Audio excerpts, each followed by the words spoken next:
बिस्मिल्लाहिर्रहमानिर्रहीम, अस्सलाम वालेकुम वरहमतुल्लाहि वबरकातुहू। डॉक्टर ज़िशान आपकी खिदमत में हाजिर। आज हम जिस टॉपिक पे डिस्कस करेंगे वो है न्यूट्रिंग। न्यूट्रिंग एक ऐसा सर्जिकल अमल है जिसमें एक मेल कैट या मेल डॉग के दोनों खसियात या दोनों टेस्टिकल को रिमूव कर दिया जाता है। न्यूट्रिंग की मुख्तलिफ वजूहात हैं। एक वजह तो ये होती है कि जिस तरह आपको पता है कि कैट्स की और डॉग्स की जो पॉपुलेशन है, स्पेशली स्ट्रे कैट्स और स्ट्रे डॉग्स जो हैं, उनकी पॉपुलेशन बहुत ज़्यादा होती जा रही है। तो स्ट्रे डॉग्स की काफ़ी एनजीओ और काफ़ी लोग अपने घरों में भी स्ट्रे कैट्स को पाल लेते हैं, उनको शेल्टर प्रोवाइड कर लेते हैं, उनको फूड प्रोवाइड कर देते हैं।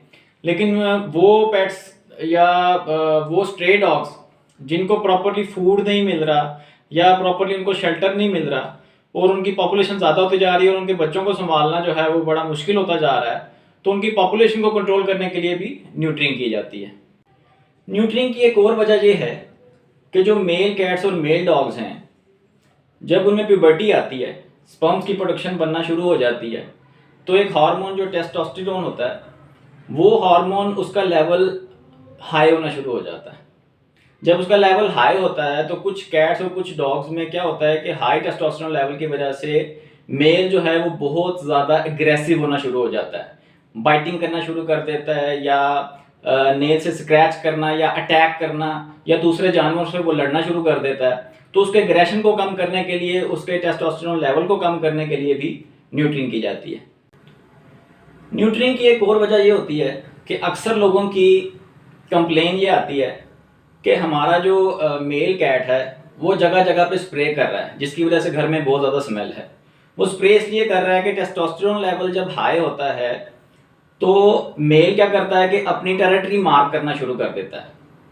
वो टेरिटरी मार्क किस लिए करता है? वो फीमेल से क्रॉस करने के लिए या उसे मेट करने के लिए अपनी एक टेरिटरी मार्क करता है कि इस टेरिटरी में जितनी भी फीमेल्स हैं वो उसकी मेटिंग के लिए जो हैं वो वहाँ पर मौजूद होंगी। तो उस हैबिट को कम करने के लिए, उस स्प्रे को ख़त्म करने के लिए, उस स्मेल से बचने के लिए भी आप न्यूट्रिंग करवा सकते हैं अगर आपने उसको किसी फीमेल से क्रॉस नहीं करवाना। न्यूट्रिंग जो है वो एक परमानेंट सोल्यूशन है।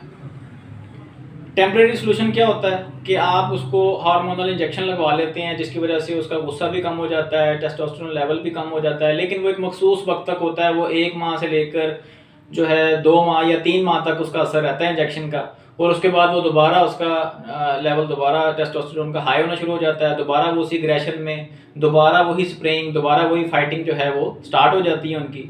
तो इन चीज़ों से बचने के लिए न्यूट्रिंग जो है वो एक परमानेंट जो है वो सोल्यूशन है, रादर देन कि आप उसको जो है वो हार्मोनल इंजेक्शन लगवा के उसको वक्ती तौर पर जो है उसके हार्मोन को कम करवाएं। न्यूट्रिंग की एक वजह ये भी है कि जो मेल कैट और मेल डॉग्स के जो टेस्टिकल्स हैं वहाँ पर अगर कोई डिजीज़ कंडीशन आ जाती है या कुछ ऐसा प्रॉब्लम हो जाता है कि जिसकी वजह से ना वो मेट कर पा रहा है और उसकी हेल्थ पे भी काफ़ी असर पड़ रहा है, जैसे टेस्टिकुलर कैंसर है, तो उस सूरत में भी जो है वो न्यूट्रिंग करवाई जा सकती है। न्यूट्रिंग की सर्जरी से पहले और सर्जरी के बाद की जो एहतियाती तदाबीर हैं वो बिल्कुल उसी से रिलेटेड हैं जो मैंने आपको पिछली वीडियो में स्पेन के हवाले से बताई थी, जिसका मैं लिंक भी आपको इसी वीडियो के नीचे आपको दे दूंगा। आप वहाँ से देख सकते हैं कि ऑपरेशन से पहले क्या एहतियाती तदाबीर होती हैं और ऑपरेशन के बाद क्या एहतियाती तदाबीर होती हैं।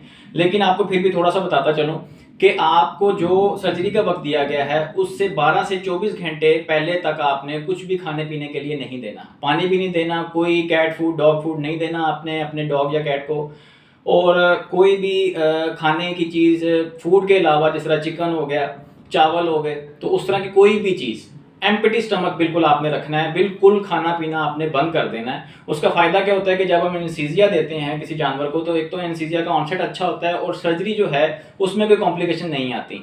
और जब दूसरी बात यह है कि जब उसको एनेस्थीसिया का इंजेक्शन दिया जाता है जानवर को तो उसको जो एनेस्थीसिया होता है वो वॉमिट इंड्यूस करवाता है। तो जब वॉमिट हो रही होती है तो उसमें जो खुराक के ज़रिए, अगर तो स्टमक भरा हुआ हो तो खुराक के ज़रिए जो है वो सांस की नाली में फंसने के खदशात जो होते हैं ना वो ज़्यादा हो जाते हैं। लेकिन अगर एम्प्टी स्टमक होगा तो वॉमिट करने का वो पोस्चर तो बनाएगा लेकिन वो वॉमिट कर नहीं पाएगा जानवर। तो उसको खाली पेट आपने रखना है।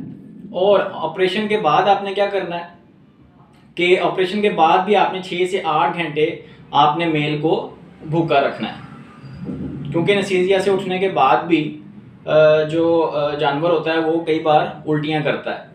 तो उससे अवॉइड करने के लिए आपने क्या करना है कि जानवरों को मज़ीद 6 से 8 घंटे आपने भूखा रखना है, और जितनी आप फूड देते हैं उससे हाफ फूड जो है आपने 6 से 8 घंटे के बाद देनी है। वो नेक्स्ट डे तक आपने करनी है। उससे नेक्स्ट डे आप अपनी फूड को आहिस्ता आहिस्ता इंक्रीज़ करते जाएँ और नॉर्मल जो है उसकी फीडिंग आप कर सकते हैं। जिस दिन आपने सर्जरी करवा ली है न्यूट्रिंग की, उससे फर्दर 2 से 3 दिन तक अपने वेटनरी डॉक्टर को जो है वो आपने प्रॉपर्ली चेक करवाते जाना है कि कोई कॉम्प्लिकेशन तो नहीं है, या कोई ज़्यादा स्वेलिंग तो नहीं होगी इस सर्जिकल जो एरिया है वहाँ पर, या वहाँ से कोई ब्लीडिंग तो नहीं हो रही। तो वो एक तो वो सेकंड आपके विजिट का ये फ़ायदा हो जाता है कि आप डॉक्टर को वो चेक करवा लेते हैं कि उसमें कोई कॉम्प्लिकेशन तो नहीं आ रही। अगर हो तो उसको इन टाइम जो है वो रिड्यूस किया जा सकता है।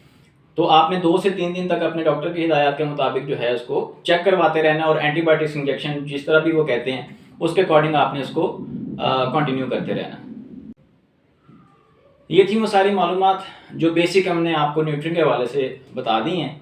इसके अलावा अगर आपके ज़हन में कोई भी सवाल हो तो आप कमेंट सेक्शन में हमसे पूछ सकते हैं। चैनल को सब्सक्राइब करना मत भूलिएगा। अल्लाह हाफ़िज़ नासिर।